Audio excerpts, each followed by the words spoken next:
Estamos de vuelta con su programa Soberanía del Pueblo en su segunda entrega.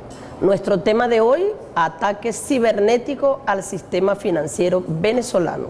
Nuestro invitado, Eduardo Piñate, miembro de la Dirección Nacional del Partido Socialista Unido de Venezuela, analista político, historiador, profesor de viejo cuño.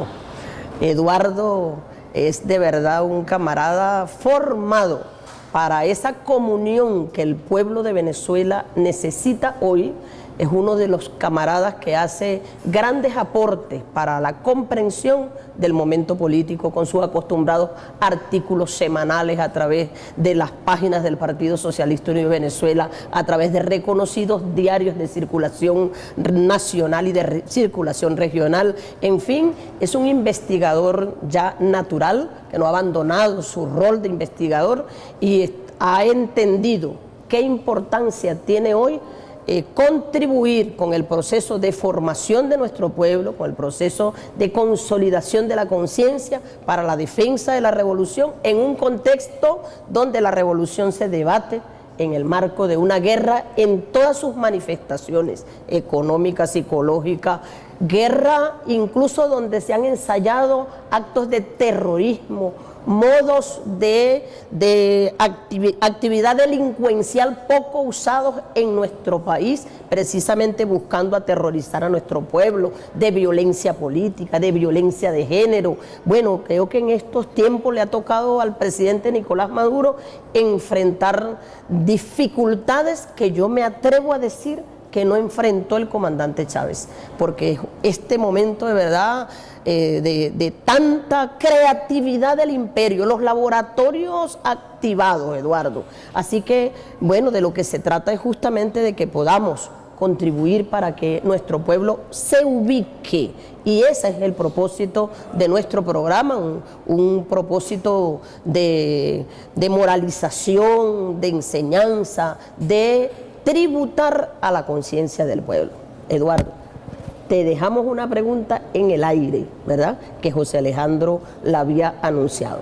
¿Qué pasa con el pueblo de Venezuela? ¿Cómo no ha sucumbido el pueblo ante toda la complejidad del asedio? ¿Por qué no sucumbe el pueblo?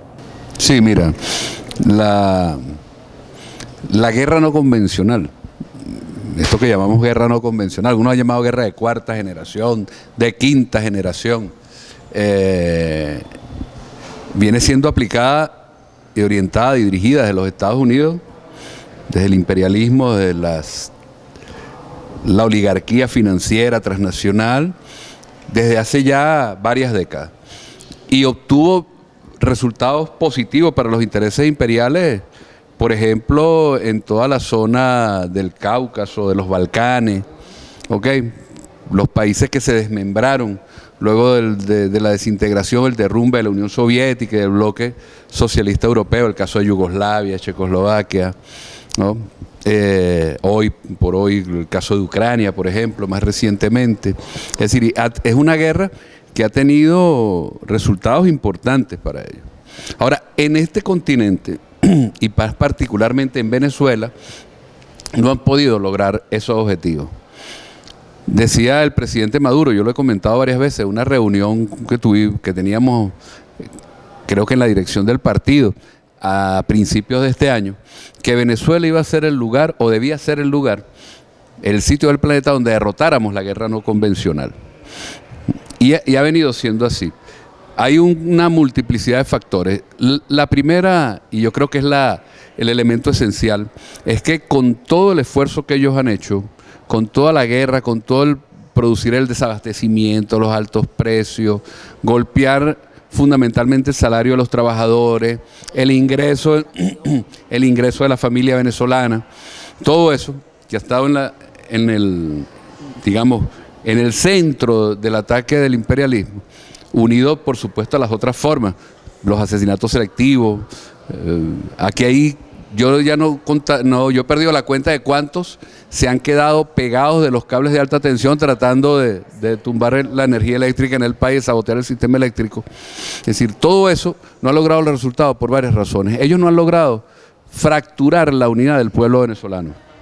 no han logrado fracturar la unidad del pueblo venezolano, que ha sido un objetivo que se han planteado. No han logrado romper esa conexión amorosa que se estableció entre el pueblo venezolano y el comandante Chávez.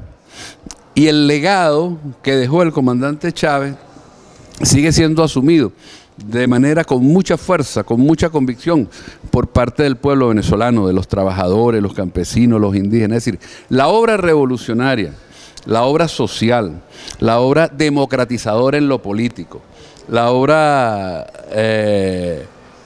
soberana, de construcción de una patria soberana en lo político y de soberanía económica y de igualdad, digamos de justicia social, que ha desarrollado la revolución, que ha edificado la revolución en todos estos años, no ha podido ser eliminada del imaginario de nuestro pueblo, ¿no? Y entonces el proyecto de Bolívar que encarna Chávez, que Chávez recoge en el punto en que lo dejó Bolívar y lo desarrolla en las condiciones del siglo XXI, sigue siendo asumido por nuestro pueblo.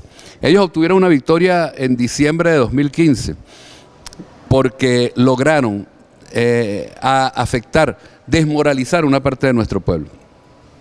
Pero una parte de nuestro pueblo que en su gran mayoría no fue que cambió el voto por ellos, sino que, bueno, frustrada, desmoralizada por la guerra, los efectos de la guerra económica y los otros factores, digamos, se retrajo, se quedó en su casa y no fue a votar. Hubo una pequeña parte, 2-3%, que sí cambió el voto hacia la oposición. Pero, ¿qué ha pasado en este periodo de 2016? Que eso se ha venido recuperando, que recuperamos la iniciativa política, que a partir del mes de febrero de este año, con la agenda económica bolivariana, con el decreto de emergencia económica, con la gran misión de abastecimiento soberano, con la creación de los CLAP, con toda esa línea política, de política económica y política, nosotros logramos recuperar la iniciativa. Y la agenda, entonces ya no la marcó la oposición, sino la marcamos y la imponemos los revolucionarios y las revolucionarias, con el presidente Nicolás Maduro al frente, a la cabeza. Entonces, tú me dices, ¿cuál ha sido la razón?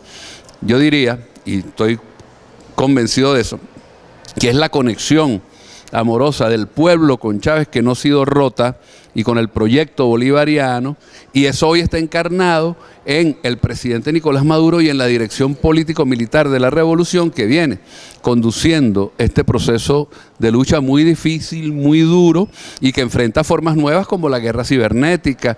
Es decir, que desde el exterior la plataforma de CanTV haya sufrido en un día yo no sé cuántas ataques, o la de PDVSA, eso se ha hecho anteriormente y ellos lo han hecho muchas veces, pero con tal intensidad como ahora tiene que ver con éxitos muy recientes y muy concretos de la revolución bolivariana. Sí, efectivamente. Además, Eduardo, yo también me atrevo, y a todos los usuarios y las usuarias, me atrevo a combinar que además tenemos una ayuda sobrevenida, que es una ayuda sobrevenida desde el papelazo que ha jugado esa dirigencia que conquistó la victoria en la Asamblea Nacional el pasado 6 de diciembre, que ya tienen un año allí poniendo la torta, todos los días ponen una torta nueva.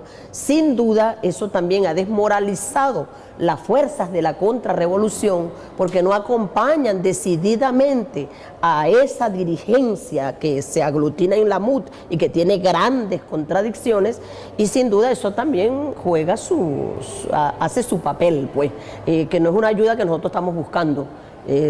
Pero eso viene producto, ni se la pedimos, ¿verdad? Pero ellos están allí haciendo su papelito. Bueno, Eduardo Piñate, sin duda alguna, nos ha dicho que la conexión, no solamente racional, sino espiritual, sentimental, del pueblo venezolano con el proyecto bolivariano que lideriza el comandante supremo Hugo Chávez y encarnado en Nicolás Maduro, ha sido la razón fundamental que motiva la resistencia del pueblo venezolano en esta guerra diversa de cuarta, de quinta generación, guerra no convencional que aplica el imperio norteamericano. Sin duda alguna que la elevación de la conciencia y la claridad en la identificación del enemigo, el pueblo observa, por un lado, al presidente de la República con todos esos elementos que ha descrito el profesor Piñate, luchando para garantizar la continuidad del ejercicio de sus derechos sociales. Y por otro lado, quienes incluso tuvieron una victoria circunstancial el pasado 15 de diciembre